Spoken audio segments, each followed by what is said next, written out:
As far as Russia as a military power goes, this has been a very sobering experience for the Russian military. What the Russians have achieved so far is to conquer about 2/3 of the Donbas region, which they say is the most important thing for them, and to establish this land bridge between the Donbas and Crimea, which was the territory that they conquered and annexed illegally in 2014. So they've taken about 20% of Ukrainian territory.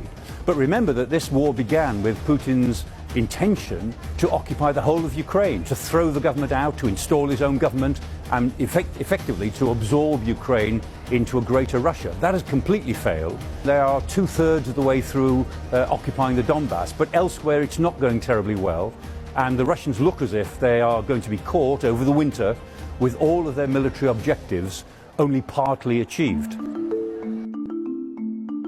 President Putin has no military background.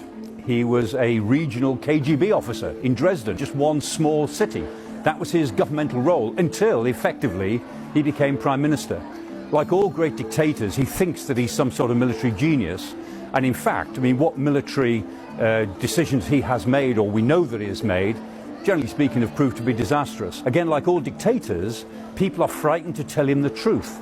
And he was not being told the truth, we think, by his military chiefs, Gerasimov, by his intelligence chiefs before the war began. And he seems to have had a very delusional grasp of what the situation in Ukraine really was.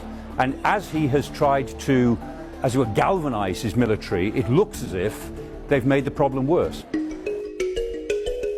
Although they've got modern naval and air forces, their army is still relatively unreformed. And having gone into battle now for the first time since 1945, it's proved how poor it really is at conducting big operations.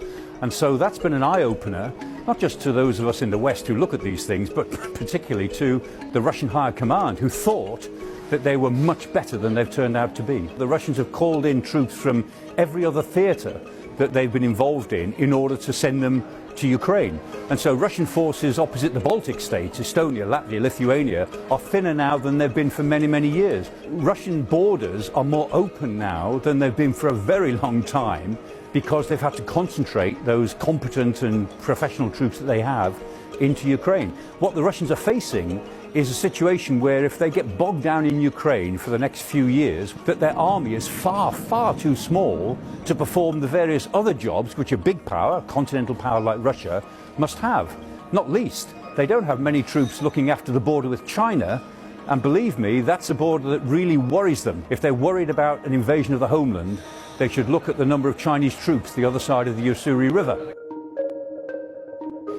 Ukraine is fighting for its life, so in principle Ukraine can hang on for a very long time. It's a big country, the biggest country in Europe apart from Russia itself, population of 44 million people. They say they can put 1 million people under arms, and that's plausible. They certainly think they can put 700,000 people, 750,000 or so, under arms by this time next year. That means that they've got plenty of ability to carry on and sustain themselves. But they can only sustain themselves and carry on fighting if the West carries on backing them with weapons and support and money. And that's the big if. If the West does not lose its nerve, and if the West is prepared to take some real pain from here on in to support Ukraine, then Ukraine can carry on at least as long as Russia can, and maybe longer. The present war, I think, may end in some sort of ceasefire, perhaps next year, perhaps the year afterwards. And so anything short of throwing this adventure out, preventing the Russians from gaining anything out of this adventure, anything short of that will be a victory for Putin. And for sure, if they gain even a little bit of territory from Ukraine this time round, they'll certainly be back for more quite soon. There is every chance that this will become an open-ended war, which will last for 50, 60, 70 years, which is to say it won't be a war all of that time, it will be a struggle in which Russia refuses to recognize the right of Ukraine to be an independent state, and Ukraine has to live with the reality that on their border is a state, a country 10 times bigger, which actually wants to conquer them.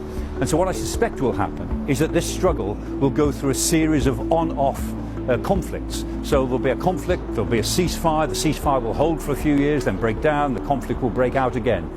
This is a struggle which will carry on in Europe, on and off, for 2 or 3 more generations. And we've got to prevail, we've got to protect ourselves, protect our liberties, and learn to prevail in this conflict so that Russia, whoever the leaders are in 20, 30, 40 years' time, get the message that Western Europe will stand up for its own democratic principles.